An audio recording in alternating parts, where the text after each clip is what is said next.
Speaking of irresistible, our first guest is taking a traditional Southern side dish and spicing it up, not one way, but two ways. Welcome back, our good friend, the Southern gentleman himself, Mr. Matt Moore. Welcome back, Matt. Thank you so much. Appreciate it. Good to see you. This dress is beautiful. Oh, thank you. I thought I'd blend today. Yes. Yes, very understated. I know it is.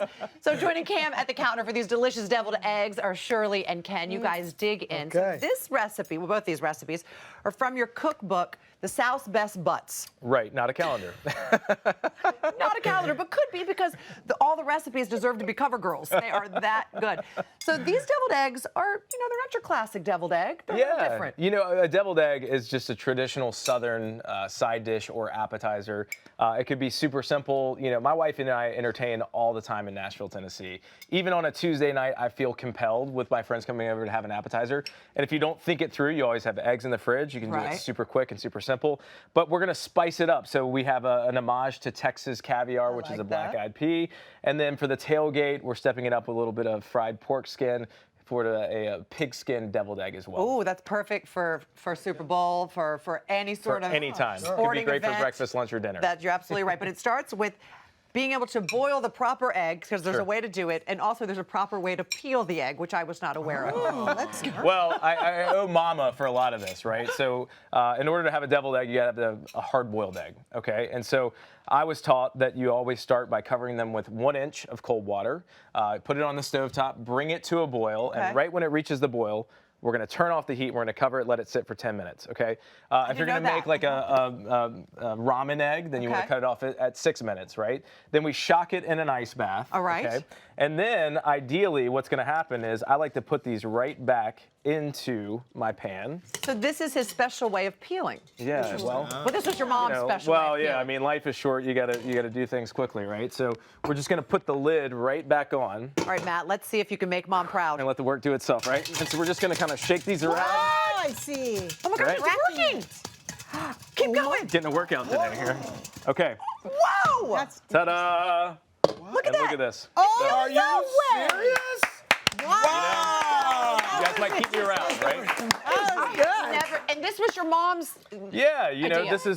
this is something that we do all the time. And see, what the key is you want to always have an egg that's a few days old, okay? So remember that this is actually absorbing oxygen, and the more time that you let it do that, it creates a little bit of a layer between the shell and the membrane. So this is perfectly done. This one is super simple.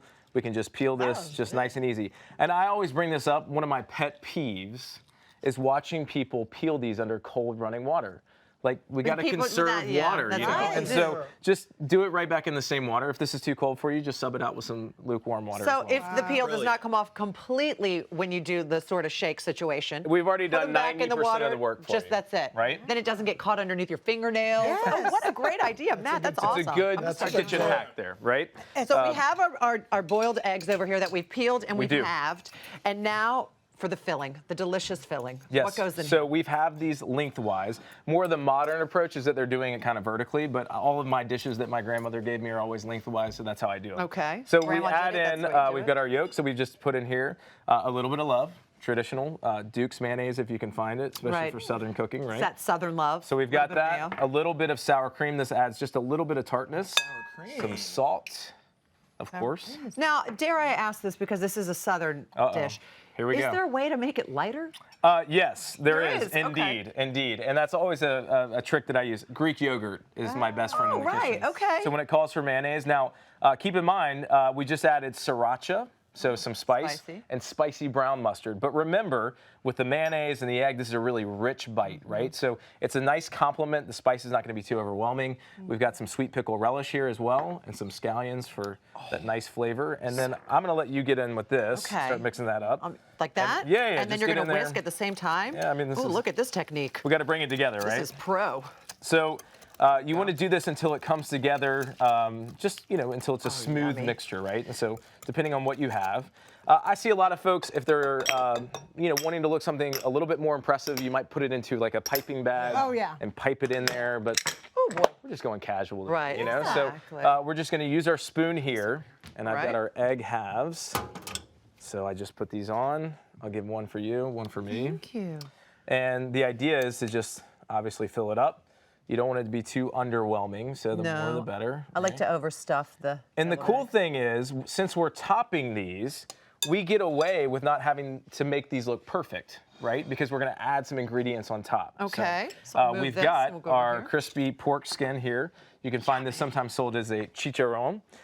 And then we've got some pickled okra, which is one of my favorite ingredients. Where would you find that those pork strips? So, in fact, you can find the chicharron at specialty stores or even stores like a Whole Foods or something along those lines. Or always pick it up online. Oh, they're so good. In the South, we've got them at every gas station. In the South, you get them just at the 7-6 Well, you're making them sound so fancy. We call them pork rinds, and I live off those things, Oh my right? gosh, how many pork rinds did you eat as a kid? Still eat them, still love them. I celebrate them all I'm not together. going to say they're the best thing for you, but gosh, they're delicious. So you got this on top. Now, what you could do is, if you couldn't find this, hot cooked crispy bacon, prosciutto, something along those lines would be a now great you're getting substitution. fancy. Yeah, Now we got to make sure that you tell us about your new cookbook you got coming out. I do, indeed. It is coming next April. It's called Serial Griller. Okay. So it was just such a fun time That's a with great barbecue. title. We went around the South, interviewed the best pitmasters, and told great stories.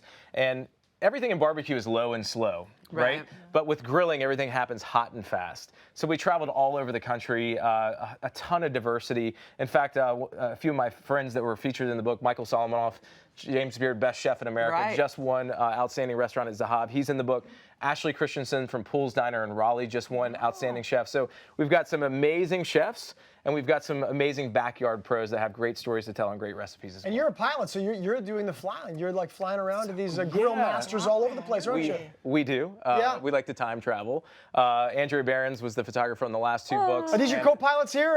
Girl power, my two girls, Vivian and Everly there. That's a Saturday morning in Nashville. My wife tells me to get anywhere besides home, and I take the girls down to the airport and take them to the local biscuit house and enjoy. So yeah, All it's a lot of fun. It's great to see you. Have a bite. Texas Caviar. Thanks for that peeling the hard-boiled egg tip as well. For more from Matt, visit his social media at Matt R. Moore. And for both the recipes, including the Texas Caviar deviled egg, everybody, head over to hallmarkchannel.com.